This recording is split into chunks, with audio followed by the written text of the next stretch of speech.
Okay friends, it's time to get started on replacing our axle. The first thing we want to do is safely raise and support the front of the vehicle so the wheel's off the ground. After that, remove your center cover here, all 5 lug nuts with a 21mm socket, and then the wheel. With the wheel off, we have a nice clear view of our rear sway bar link. The next thing I'm going to do is start removing the nuts from the stud for the sway bar link. To remove these, generally I just like to have a nice pair of locking pliers. I'm going to go ahead and get right behind here. Squeeze this down. Make sure it's as tight as possible.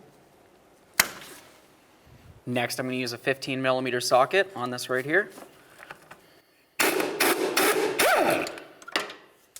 At this point, we'll just do the same to the other one.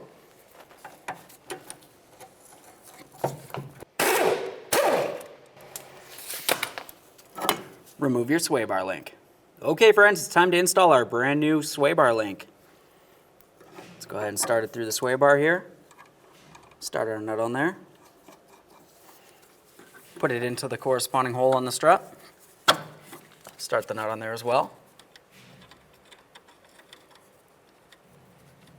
Now to tighten these up, usually I like to use a 15mm wrench, and we're also going to use a 5mm Allen head for this. We'll just go ahead and stick it right in the stud of the sway bar here. Should fit right in.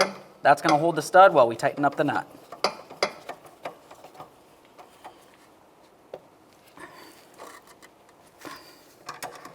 Do the same to the top. Torque these to 29 foot-pounds. Let's get our wheel on here.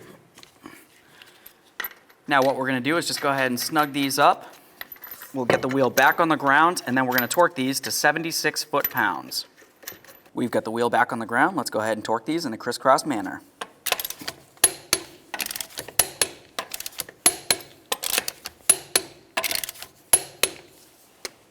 Torqued. Of course, if your vehicle had the center cover, go ahead and pop that right back on.